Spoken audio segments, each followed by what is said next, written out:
Chastain told us yesterday it's watermelon season. He's showing it now here in the Coca-Cola 600. At the white flag, Ross Chastain leads. The mailman man has not been able to bust one of those green things for quite a while. Can he get it done one more time off of turn number 2? William Byron has got one last chance to pass Ross Chastain. He's going to have to drive it into turn 3 harder than he has all night long. He goes to the bottom of the racetrack. Chastain's up on the top side. It's a battle for the win off 4.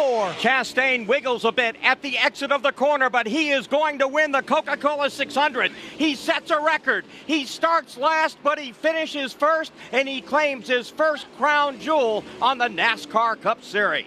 Mark Garrow with the call on the Performance Racing Network of Ross Chastain winning the 66th running of the Coca-Cola 600. Ross Chastain, how'd that sound for you? It sounds so odd because I feel like I should have been in the booth for the call of the winning driver of the Coca-Cola 600. To have Mark call that off turn 4, that's incredible. And they're right. William had a shot. Like, I got by him with a couple to go, and then with 2 or 3 to go, he got back to me, and I was like, oh my gosh, I might lose this race, but we held him off. What did you think when you saw him? I have to assume maybe it was make a mistake. I'm not even really sure. Doug and I were both watching in the green room here at the PRN studios, and we said, he slowed. But we weren't exactly sure what happened. What was crossing your mind when you saw him kind of, wiggle a little bit, and you were like, oh, here's my chance to pounce? Yeah, well, on the backstretch of that lap, the 11 had came off pit road, I guess, with fresh tires after a fuel issue, and he had been in contention for the win. And then we went into turn 3, and the 11 got to my left side, so I thought, I'm stalled. Like, the air is not going to allow me to get to the 24. And as we came off turn 4, first dog leg, start finish line, I was like, the 11 and I are both catching the 24. Something happened off turn 4, clearly. I was so focused on the 11 and not letting him clear me that I didn't know what happened. And we got to the second dog leg, which is the last part of the front stretch, and I just turned left. The 11 was in my window net, but I knew that I had enough run on the 24 to turn left. And when I turned left, I had no response. The tires are hot, they're old, and these cup cars sit nose up, back down. And when you're in dirty air, there's just nothing pushing down on that. Like, this ring is heavier than the downforce. This brand new ring that you got for winning the Coca-Cola 600, yeah. But I held the wheel left, and I eventually got into clean air. The 11 lifted. I think he let us race it out amongst ourselves. He eventually passed both of us, but I was able to clear William into turn 1. How did your mindset change after you got the lead? Preservation. I don't want to win races by 10 seconds a lap. I have no interest in winning by a lap ever. So as soon as I got the lead, it was just, don't hit the wall. Don't get tight. We're both tight. The 24 and the 1 car had very similar setups tonight. Part of the Chevy Key Partner Alliance. We worked together. And so I knew that he was tight. I knew I was tight. And we're both sliding our front tires. So I just thought, give myself some wiggle room off the wall. And he wasn't able to get back to me. In Mark Garrow's call of the finish, he references the fact that you started in the back. You had some issues in practice. You had to go to a backup car. Was there any sense in stage 1, stage 2, even stage 3 that you were going to be able to get up there and contend for the win? Well, there was that sense in practice. I thought that we could win the World 600, the Coca-Cola 600. The way the car felt in practice felt like a winning car. We never had that feeling tonight. It was always a little off. So in stage 1, yes, we drove forward, but then we got caught by that green flag, or that cycle. We pitted, and the caution came out once I was on pit road, so we had to wave around and restart at the back again. And Phil Surgeon came on the radio, and he was like, you were up to 27th. You're going to do it again. Get going. You're fine. And then we get going again. I drive up to 19th, and we start stage 3 and 19th or 17th. And then we start stage 4 in like 7th or 9th, somewhere in there. So, yes, I felt like as I was passing cars, we'd have a shot. But we were constantly too tight, too loose, too tight. We kind of like kept jumping across the fence all night long. By the way, you joined a very exclusive fraternity tonight. The last time a driver started last, you've probably been told this already, and finished first, was Richard Petty in 1971 at Richmond. when it wasn't due to being punished because there was an infraction. Clearly started last. That's a pretty nice group to be in. That is, yeah. I've heard Bobby Allison's name tossed out there that there was something that happened with Bobby, Richard as well. So, well, look, when they said fire him up, and then they said pace car's rolling, I just sat there with my car off because I had like minutes before first through 39th got going. It takes a minute, and we're like over half a lap down. If you ever watched the pre-race ceremonies, like the first pace cars pull off and the leader, the pole sitter, and by the time the 40th car leaves pit road, it's the leader's on the backstretch by the big screen. So, yeah, definitely was not lost on me in that moment that like, holy cow, rolling around as we did our pit road roll, there was 39 cars. There was nobody behind me for the pit road roll. That's amazing that we were able to do that. So 6th win of your career, obviously 5 big wins leading into tonight that talk about, the journey of your career up to this point.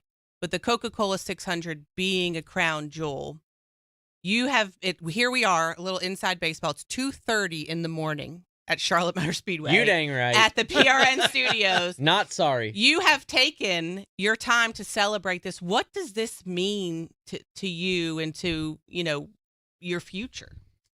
I am so sorry for y'all. Please don't apologize. I'm not apologizing to anybody, though. What does it mean for the future? I don't know. And that's what's so cool about this sport is that live sports, NASCAR, and what we do, I don't know what this means. I don't know how this changes. I mean, I still think I have a 10 a.m. flight out of Charlotte Douglas to Milwaukee tomorrow. I think, or the Moose Lodge, somewhere. I'm going somewhere, I think. So I told them in Victory Lane, somebody's got to get me to that flight. You got to pour me into that plane. I'll sleep on the plane. I don't plan on sleeping tonight. What it means for the career, track house, the men and women that stayed up until 2:30 Sunday morning, and then we're up back at 5:30 to build that car. That car today was not the car I crashed. They built a completely new car, and it took us 500 and something miles to get to the front. But yeah, whatever it means, I don't know, but I'm here for the ride. 6th career win following up on Alexis. But this is a crown jewel. This is the Coca-Cola 600. It's one of those things that people look back on and they can almost tell you everybody that's ever won this race. And with that win today, you're in that club. It's a hard one to crack, Ross. Absolutely. I've told myself over the years that when I won this race, I believed I would. A bit naive to think that, but that I would buy something to park in the turn 4 driver lot. There's a separate camping area for the winners. Oh yeah, you're like, I don't have anything to park in there, Doug. Alexis, I gotta go shopping now. Okay, the golden nugget I got ain't gonna do it. The Winnebago Dad and I have, it ain't gonna cut it. So, yeah, I gotta go. I'm about to spend a bunch of money to park in there, but I will do it. I will find something. Because what that means at this track is so important. Just parking. Just where you park means so much. The World 600, the Coca-Cola 600, like what this ring means. I've got a win ring from my first Xfinity win with Colleague Racing at Daytona. Incredible accomplishment. Got my first win ring from Trackhouse, our first Cup win at COTA. Now I've got a 3rd win ring from the World 600. Like it says champion. You don't call champion of many things. Daytona 500, Coca-Cola 600. Yeah, there's not many things we call champion in NASCAR, but this is one of them. You talk about that champions lot, and I can't tell you, Doug and I have been doing this interview with the winner of the Coca-Cola 600 for years now, and that is one thing that every single driver mentions, just getting that spot in the champions lot. But that's not the only thing you get. You get a really cool trophy. You get a fantastic ring. You get a jacket. You get so many different things, like just the thought of what all that means. Well, it goes back to what this track, the Smith family, means to NASCAR. Yes, the France family owns it, runs it. It's their sandbox. But the Smith family play a pivotal role in it, and they touch a lot of lives. They've touched a lot of lives in the past racers, past employees, people that they have touched, and now they've touched my life. this World 600, this Coca-Cola 600, gosh, I don't know what it means for my life, but it will not be the same. It's similar to my first Xfinity win, my first Cup win.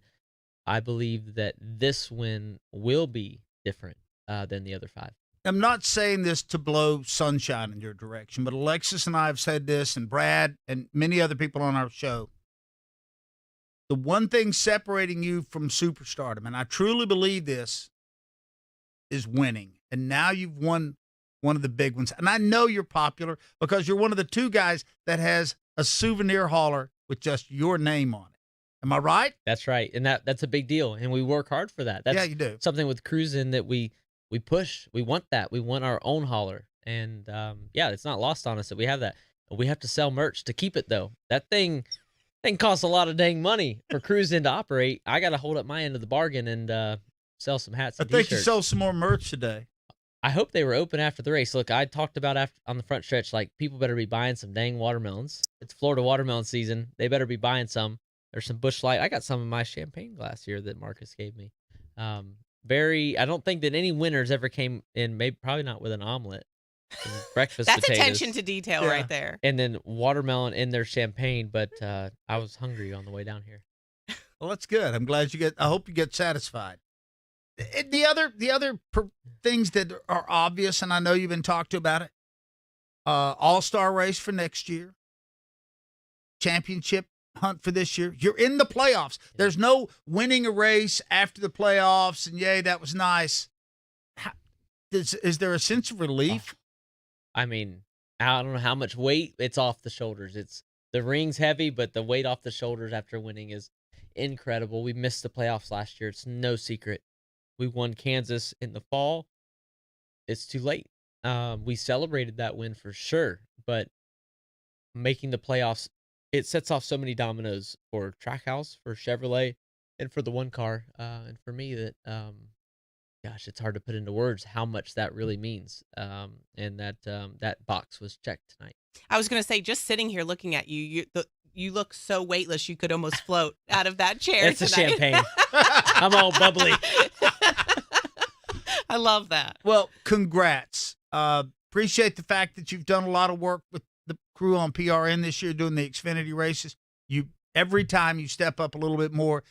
It was a real joy to see you win this one. I think it's well-deserved, and congratulations. I can say certainly the first PRN analyst to go to victory lane in the Coca-Cola 600. Yeah. Okay. That's there you go. That's a biggie. Yeah. I'm proud of it. I had fun 2 days ago now. It's now Monday.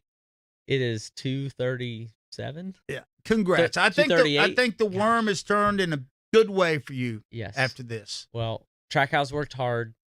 They had to put in work. Justin Marks has put the gauntlet down that he wants results, and he got it tonight.